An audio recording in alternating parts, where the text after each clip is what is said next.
The central claim of the Christian message is that Jesus rose from the dead, a real event in history. There is good evidence that his tomb was empty, that his body really had gone, and that his followers saw him alive again after he died.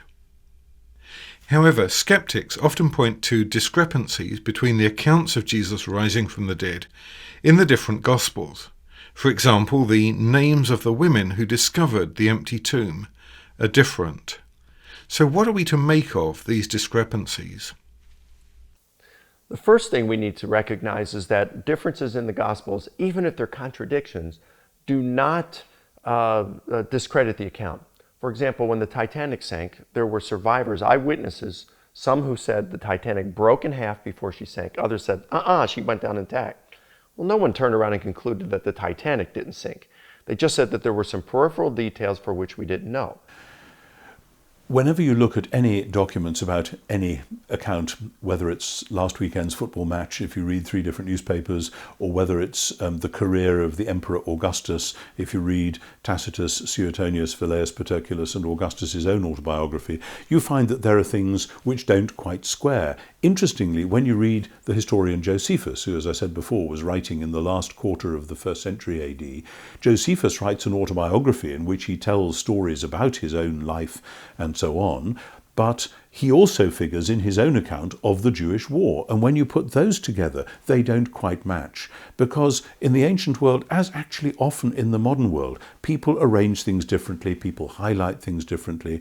There has been a modernist myth, really since the 18th century, that if something is genuinely historical, it must be possible to tell it as though there was a video camera sitting there on the street corner, recording absolutely everything and giving you exactly everything that happened all the time. That's not actually how real history is done.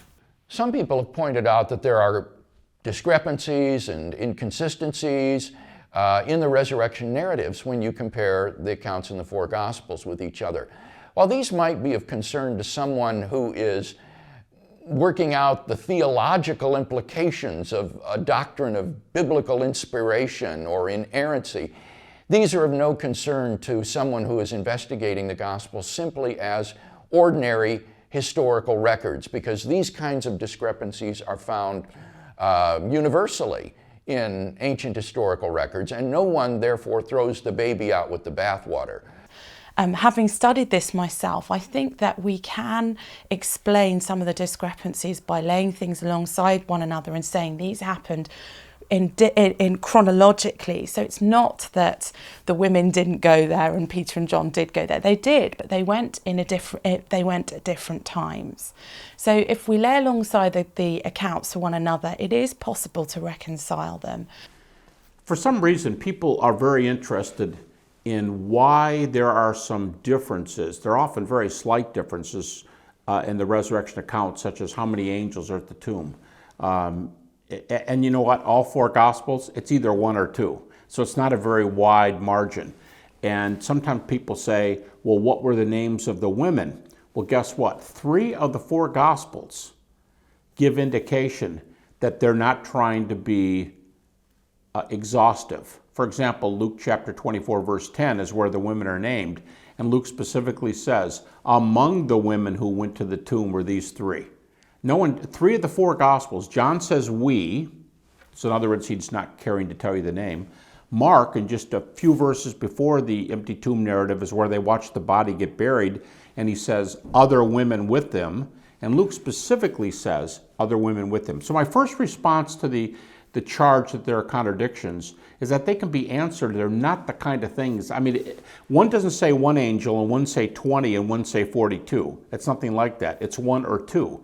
And if I'm talking to a person, or if my student is talking outside of class and says, the professor said this, and I responded, well, maybe that was in a discussion in the class with 5 other people. They don't say 5 people were talking, they just say, I'm talking. As long as it's an accurate comment, we allow that kind of thing. That happens all the time in reports, newspapers, journalism.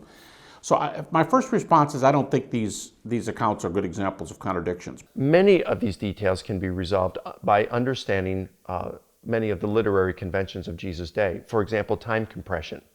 So in Luke's gospel, Luke 24, Jesus' resurrection, all the appearances and the ascension occur on Easter. Whereas in John's gospel, it happens over a period of time, weeks. So which one is it? Well, it's probably as it was reported in John's gospel, because what Luke does is time compression, telescoping here, whether he's running out of space and he wants to do it for purposes of economy, or he's using a theological point to say that the church seat is going to be in Jerusalem. We don't know why, but it's not a contradiction, because Luke obviously knows that the resurrection appearances and ascension, the resurrection appearances occurred over a much longer period of time, because in the sequel to Luke's gospel, Acts chapter 1, Luke says it occurred over a period of 40 days before Jesus' ascension. So it's not at all a contradiction. You just have to understand how the ancients wrote.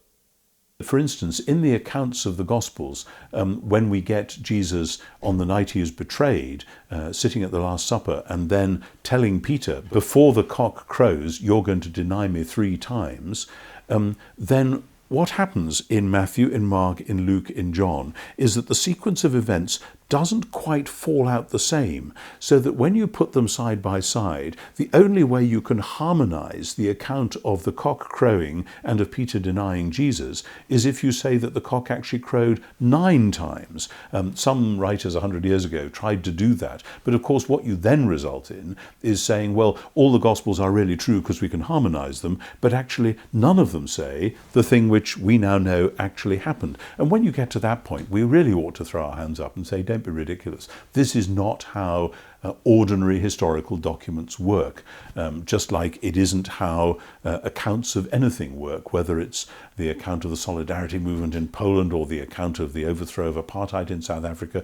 Different accounts come in differently, but that doesn't mean nothing happened. So with the resurrection stories, from Mark 16, which many people think was the first one, it's not absolutely sure, but likely to be, through Matthew 28, Luke 24, and then the much longer accounts in John.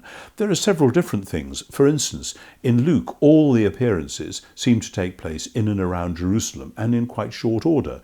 In John, you get some in Jerusalem and some in Galilee. In Mark, Jesus tells the women that he's going to Galilee and the disciples will see him there. So when we put it together, it looks as though there are some appearances in Galilee, some in Jerusalem, but then we say, well, wait a minute. Luke's whole focus in his gospel is on Jerusalem and on the temple, because he's showing how Jesus is fulfilling those great traditions to do with the temple before then in Acts the message goes out into the world. So yes, Luke has schematized it. Luke hasn't told about Galilee appearances.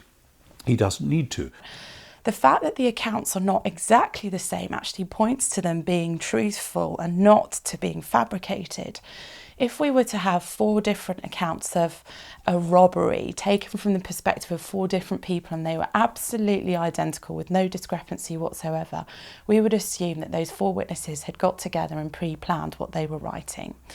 So the fact that there are minor divergences between these accounts, I think, points to the truthfulness of these 4 witnesses as witnesses to the events. The idea was not that everyone should have said the exact same thing. If they'd done that, we'd have just said, well, they're all colluding. They've all just copied it from one another. What we actually have is something much more like, and many, many people have argued this, much more like eyewitness testimony in a court. Any lawyer, any judge will know that if there's a road accident or some terrible incident, a murder or whatever, everyone who's seen it will tell the story slightly differently. The memory plays tricks. It was a blue car. No, it was a red car. No, it was coming this way. No, it was going that way. But that doesn't mean nothing happened, and it doesn't mean the witnesses are lying either. It just means that human memory does various things, and then when people tell stories, they arrange the material in a different way. And that actually should give us, instead of confusion, should give us 4 different angles of vision on substantially the same event. Even if there are minor discrepancies, this is just what we expect from historical accounts. In fact, the differences indicate that the writers didn't collude with each other. And many of the apparent discrepancies can be resolved when we understand the accounts better.